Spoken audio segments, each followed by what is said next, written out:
বাচ্চারা অনেক সময় নর্মালি যেভাবে আমরা মুরগি রান্না করি সেভাবে খেতে চায় না, তো এই সিস্টেমে রান্না করলে তাদের কাছে ভালো লাগতে পারে। আমার ছেলে এই সিস্টেমে খেতে খুবই পছন্দ করে। চলুন দেখাই আপনাদেরকে। আমি এখানে 3 পিস মুরগির মাংস নিয়েছি লেগ পিস থেকে। এগুলোকে ভেজে নিলাম হালকা করে, কিছুই দিয়ে না, শুধু মাংসগুলোকে এমনিই ভেজে নিলাম, কোনো মশলা দিইনি। এরপর আমি এখানে পেঁয়াজ কুচি, সামান্য একটু পেঁয়াজ কুচি নিয়েছি, কারণ আমি অল্প করে রান্না করব। পেঁয়াজ কুচির মধ্যে আমি এখন লবণ দিয়ে দিলাম। এটা ভাজা হয়ে গেলে একটু আদা রসুনের পেস্ট দেব, এটাকে তেলের মধ্যে ভালো করে ভেজে নেব।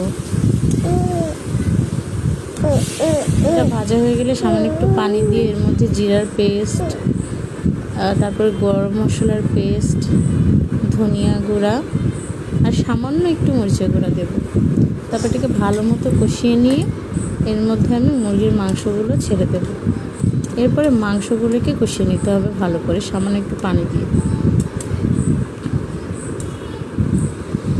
তো এইভাবে কিন্তু রান্না করলে বাচ্চারা খেতে খুবই পছন্দ করবে, অনেক টেস্টি হয় এটা।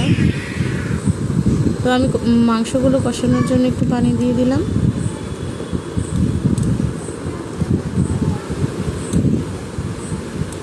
যাদের বাচ্চারা মুরগির মাংস খেতে চায় না তাদেরকে এই সিস্টেমে রান্না করে দিতে পারেন। তো মুরগিটা সামান্য একটু কষে আসলে এর মধ্যে আমি দিয়ে দেবো দুধ। আমি এখানে বেশ খানিকটা দুধ ব্যবহার করেছি। দুধটা ব্যবহার করলে এটা খুবই ক্রিমি একটা টেক্সচার আসবে, খেতে খুব ভালো লাগবে।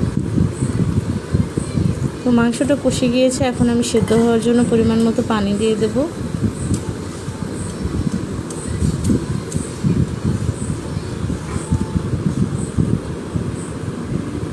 কয়েকটা আস্ত কাঁচামরিচ দিয়ে দিলাম আর সামান্য একটু চিনি দিয়ে দিলাম, এতে করে একটা মিষ্টি মিষ্টি ফ্লেভার আসবে। আর কয়েকটা আস্ত এলাচ দারচিনি দিয়ে দিলাম। এরপর এটাকে আমি বেশ কিছুক্ষণ রান্না করে নেব।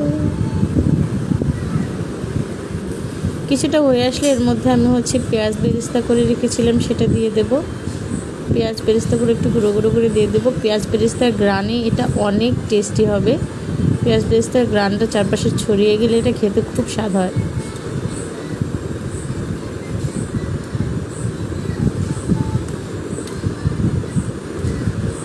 আমার ছেলেকে এভাবে মুরগি রান্না করে দিলে সে খেতে খুবই পছন্দ করে, কোনো সময় না করে না যে খাবে না। তো আমি অলমোস্ট এটা মোটামুটি শুকিয়ে নিয়েছি, একটু ঝোল রেখেছি। এটা দিয়ে ভাত পাকিয়ে ওকে খাওয়াবো, বা আপনারা চাইলে পোলাও রান্না করতে পারেন এটার সাথে। বাচ্চারা অনেক সময় এটা দিয়ে পোলাও খেতেও পছন্দ করবে। সবাই ভালো থাকে।